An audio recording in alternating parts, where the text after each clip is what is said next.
ng 2 taon ng Administrasyon Duterte. In trying to preserve the interest of the next generation.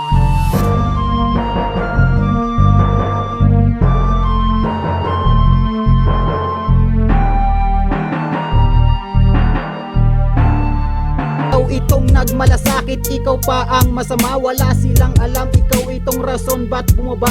Krimen ay nabawasan, holdapper at masasamang loob. Pero ngayon ikaw ay pilit rin nilang nilulubog. Tandang-tanda ko pa noong ikay nakaupo. Mga adik sa bansa, lahat ay gusto ng sumuko. Ikaw ang dahilan kung ba't umayos ang Pinas at lumambot yung bato, nakala namin matigas. Si Digong ang dahilan kung ba't umayos ang bansa. Mga krimen ay nawala, tinuldukan mga paksa. Maayos ang lahat, yung bansang dating magulo at ang saya ng karamihan noong ikay aming pangulo. Problema sa Pinas, ikaw ang tanging gumabay sa resulta ng mga laban mo. Marami sa iyong nag-aantay, kaya mga kapatid, meron po akong tanong kung sino tama sa Pinas, sila pang gusto ikulong.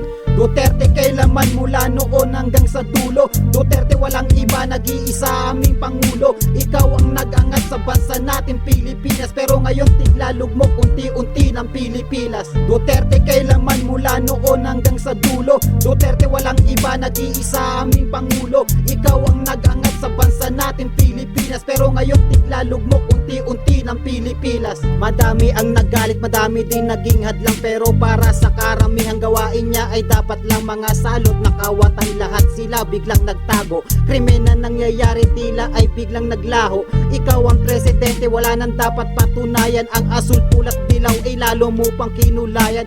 Wala nang ang iba mananatili sa aming puso, at para sa bawat tao nag-iisa na namumuno. Hindi ka iiwan, madami kaming sumusuporta. Sa iyong pagbabalik lahat kami ay umaasa. Ikaw ang presidente na wala ng katapat. Andito lang kami sa iyo, ito ay laban ng lahat. Mag-iingat ka palagi, may gabay ang may kapal. Mga pasanin na dala, lahat ng yan matatanggal.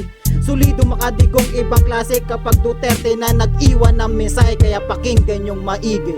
Duterte kailanman mula noon hanggang sa dulo. Duterte walang iba, nag-iisa aming pangulo. Ikaw ang nag-angat sa bansa natin Pilipinas, pero ngayon tiglalugmok unti-unti ng Pilipinas. Duterte kailanman mula noon hanggang sa dulo. Duterte walang iba, nag-iisa aming pangulo. Ikaw ang nag-angat sa bansa natin Pilipinas, pero ngayon tiglalugmok unti-unti ng Pilipinas. Ano man ang pagsubok, kasama kami sa bawat laban. Ano man ang mangyari, nakatatak sa amin ang iyong pangalan. Huwag pansinin ng balakid mga nakaharang sa iyong daanan. Lagi mong tandaan, hindi lang ikaw ang lumalaban. Mabuting pinakita, di na yan matutumbasan. Mga problema na dumadating, sana lahat malampasan. Lakasan mo ang loob, meron naman din yang hangganan. Sa lahat ng nagawa para sa amin ay karangalan. Nilayo ka sa bansa, ano ba naging kasalanan? Ang tama naging mali, iba kanilang nalalaman.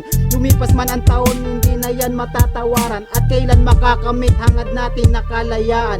Huwag kang mag-alala, madami ang gusto kang damayan. Susuklian lang namin mga nagawa mong katapatan, dahil walang kapantay ang likas mo na katapangan. Maghihintay kami, itong Pinas ang iyong tahanan. Duterte kailanman mula noon hanggang sa dulo. Duterte walang iba, nag-iisa aming pangulo. Ikaw ang nag-angat sa bansa natin Pilipinas, pero ngayon tiglalugmok unti-unti ng Pilipinas. Duterte kailanman mula noon hanggang sa dulo. Duterte walang iba, nag-iisa aming pangulo. Ikaw ang nag-angat sa bansa natin Pilipinas, pero ngayon tiglalugmok unti-unti ng Pilipinas.